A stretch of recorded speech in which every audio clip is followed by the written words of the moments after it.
Hi, everybody. We're going to deep dive into the true meaning of what causes Olympic or any athletic sport improvement. And as we learn more about the root cause of sports improvement, we're going to understand also some mental health issues that we have in sport.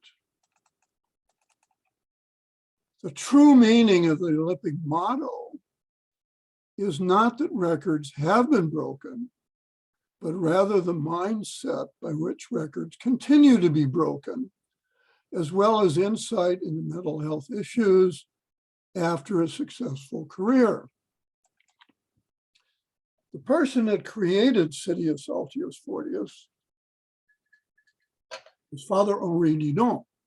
He lived from 1840 to 1900. What it really means, on 7 March 1891, at a sports assembly in Arsouil College, Father Didon, Dominican priest, said, their goal in sport should be to do their best to improve little by little, run a bit faster, jump a bit higher, and become a bit stronger than they had been before. He didn't say anything about beating anyone or setting a record. He gave them a motto in sport and in life, Citius Altius Fortius. His friend Baron de Coubertin was there when de Coubertin founded the modern Olympic movement in 1894. 3 years later, he chose Citius Altius Fortius as the Olympic motto. To clarify what it really meant, he added to the Olympic motto, Citius Altius Fortius, the Olympic Creed, based on a talk given at the 1908 Olympics by Ethelbert Talbot, Bishop of Pennsylvania. The creed reads, the most important thing in the Olympic Games is not to win, but to take part. Just as the most important thing in life is not triumph, but to struggle. The essential thing is not to have conquered, but to have fought well. Citius Altius Fortius explains how records are set, not that records have been set. Let's talk about how you build the pyramid of sports performance. When a young person gets interested in physical activity, they choose the methods of that day. Let's call that the new normal and that age. They aren't thinking about the past. They're not wondering if anybody in the future will do better. They are just taking part. The vast majority are just having some fun with physical activity. But they are part of a pyramid of methods that builds performance. Nutrition, training, and equipment provide the power the athlete has for sport. Then coaching and technique refine that power to performance. So performance is involved with these 5 things. But performance is forever onward and upward. While young athletes are doing their best to use their new normal, others are working to improve nutrition, training, equipment, coaching, and technique. Those improvements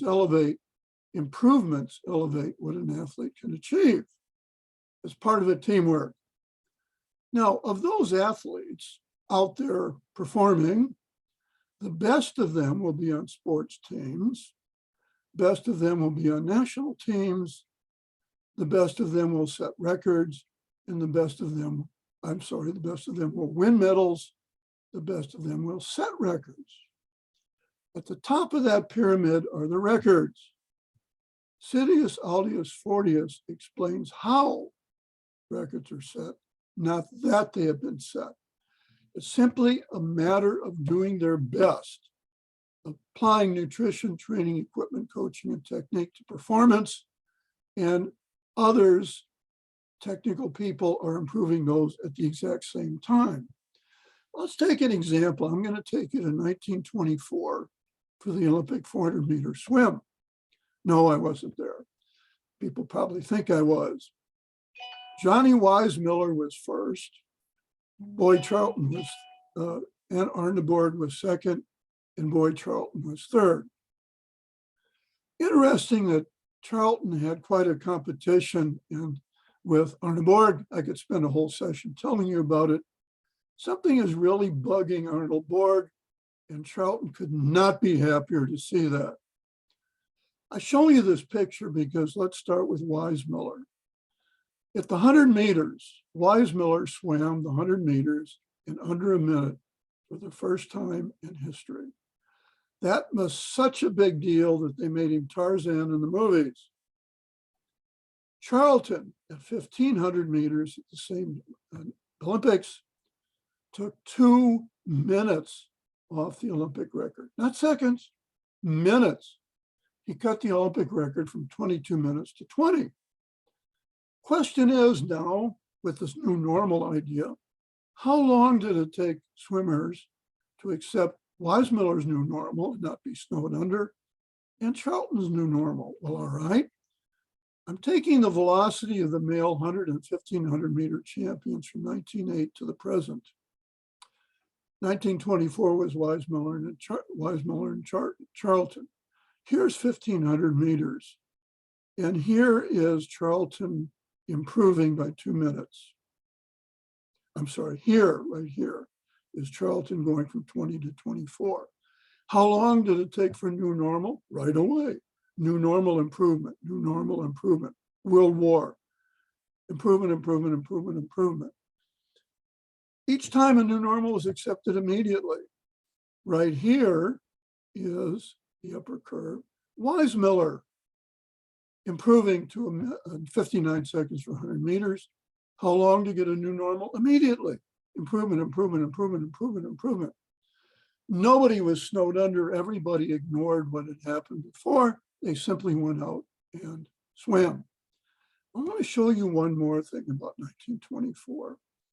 Right here is Weissmuller's winning velocity at 100 meters. I'm going to take you forward 80 years to 2004, and here's Weissmuller's velocity. But now it's the winning velocity at 1,500 meters. Swimmers are going 15 times farther than Weissmuller at the same velocity. What does the guy look like that does that? Aquaman? No, you already know. It's Grant Hackett. Hackett's arms and Weissmuller's, shoulders and Weissmuller's, thighs and Weissmuller's, even the swimsuit are pretty much the same. The human body is adapted quite nicely to going 15 times farther than Weissmuller at the same velocity. And by the way, he finished the 1,500 meters 5 minutes before Charlton would have. The human body is doing quite well over that time frame with things that would have been thought of as impossible. Let's move to running. I'm going to start with 1928. Women are the red curve, men the blue. What about new normals? Well, first of all, women improved faster because in 1928, their opportunities were much worse than men. And as the opportunities equalized, they improved more faster than after the 1970s at about the same rate of speed. Now, here is the World War, improvement, improvement, improvement. Right here is 1980 and 84 with boycotting. That had an outside effect, and then they simply improved and improved. But now in 1988, a crackdown happened in performance-enhancing drugs because of cheating, and down goes the performances, and then they began with new normals and improved again. Women 15%, 7/10 per Olympiad, men 10%, 0.5% per Olympiad. I want to double these for a moment to 1.4 and 1, and you'll see why in a minute. Did they women look different over 80 years? Well, clearly the competitive conditions were different, but look at Robinson thighs, Fraser's legs, same, stride, same, similar stride with the others. There was no obvious physiological difference The body again accepted very well what is now a 12% faster performance by Shelley Ann Fraser Price than Robinson over 80 years. Let's now look at jumping. And I said, remember 1.4 and 1, the performances of women, the cumulative performances of women and men improved every Olympiad twice what it did in running, because the kinetic energy due to the square of running is equaled by the increase in kinetic and potential energy moving upward, and that results in twice the improvement. Again, the World War comes along and affects the athletes, but then they begin to improve little by little, where until the 70s, women improved faster than equally afterwards. 80 and 84, the effects of the boycott and then improvement.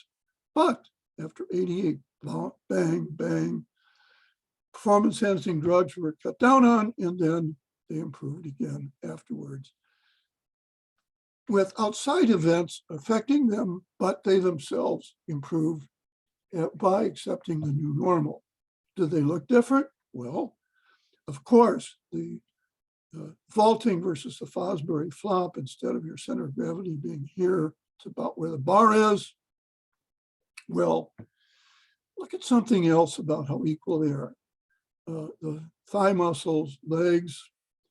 Look at her hair and her hair, her face and her face, her hands and her hands.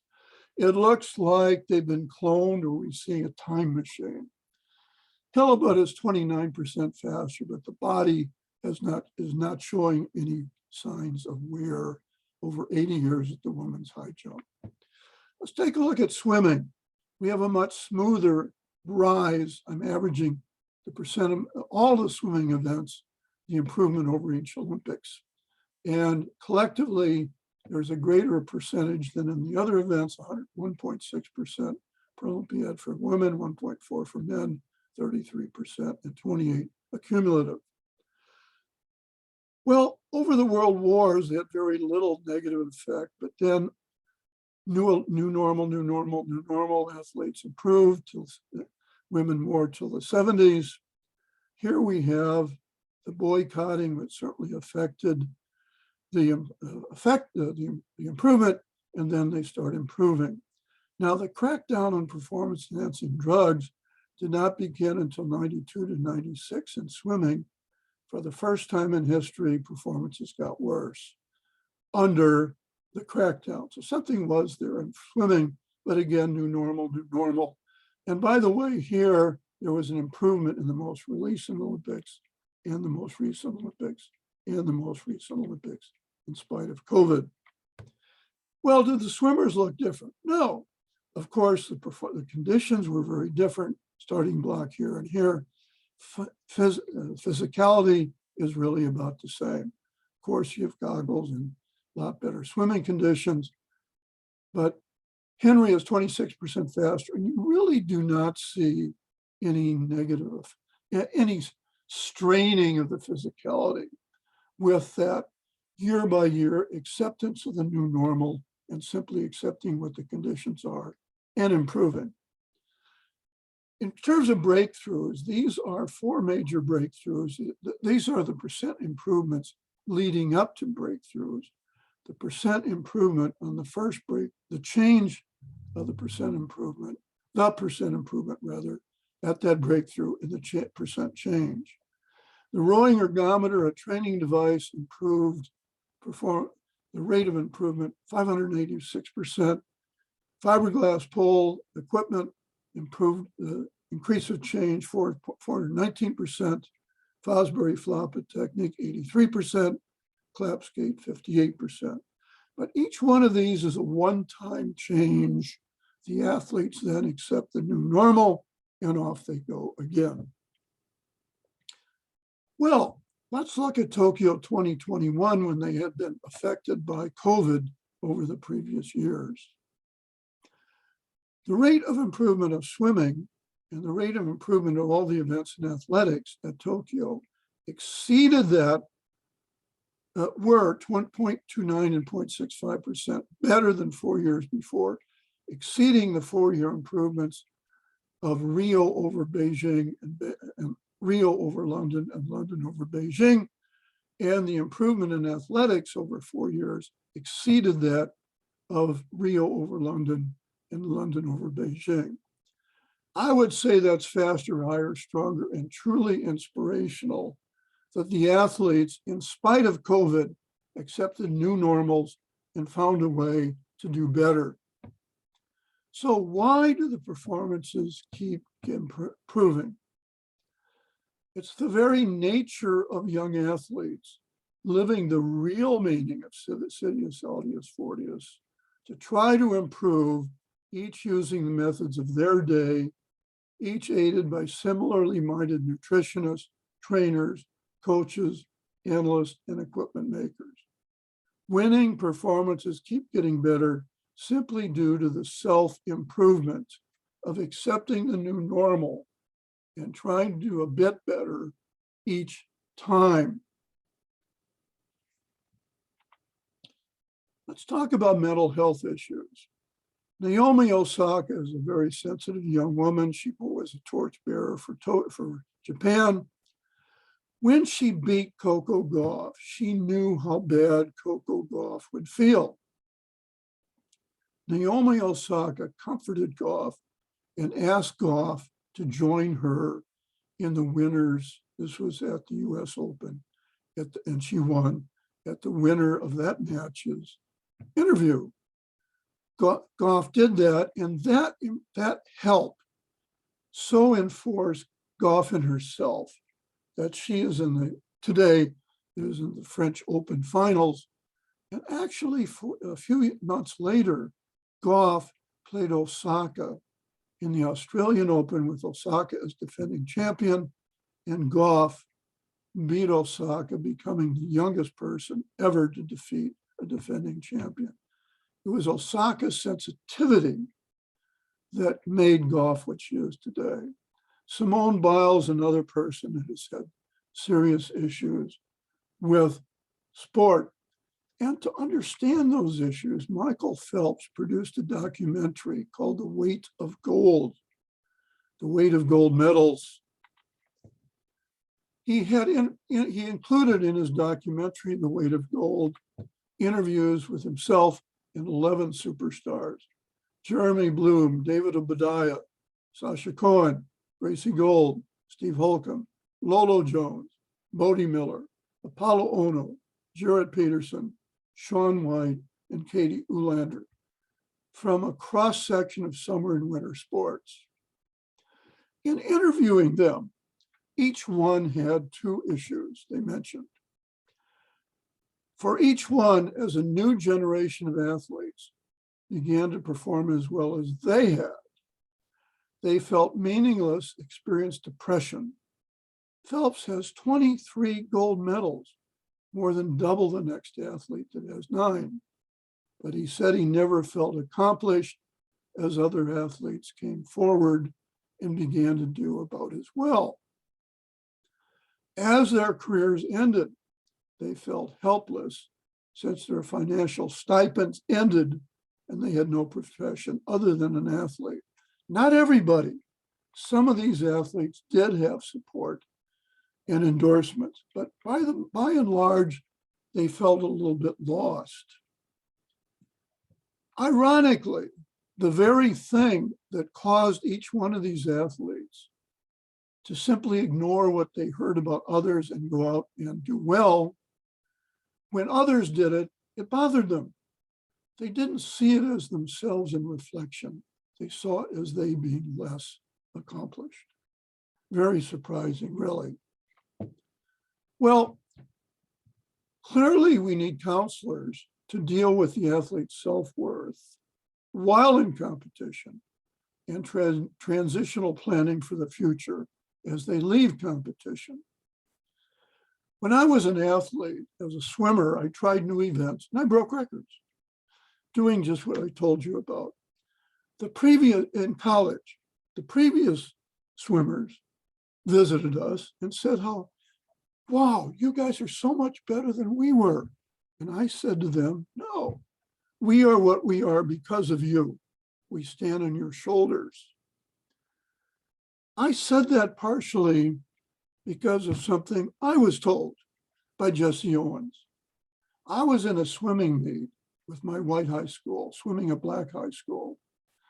We didn't have it, neither of us had a pool. It made the newspapers. We had no idea Jesse Owens read about that and thought it was a teachable moment.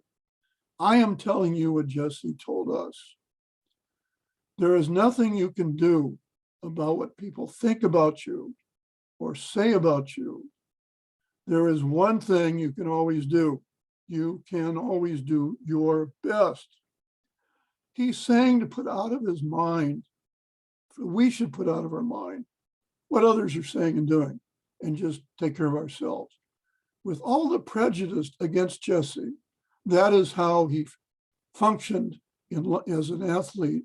And when sports were over and there was prejudice against blacks and he had to run against racehorses to earn money, then that sustained him also. So that really summarizes everything I just told you about performance. The new athletes ignore everything happening around them and they just go out and compete. But what bothers the senior athletes is that others are starting to do that. They are not putting out of their mind what newspapers and media may say, oh, he's no longer any good, he's not winning or she's not winning. If they don't get 4 medals in the next games, they're worthless. Instead of putting it out of their mind, it bothers them. What Jesse said is truly the answer to both how athletes, the deep meaning of how athletes improve, and at the same time, it is the solution to mental health issues. And so the best any of us can do is listen to Jesse and always do your best. Thank you for listening.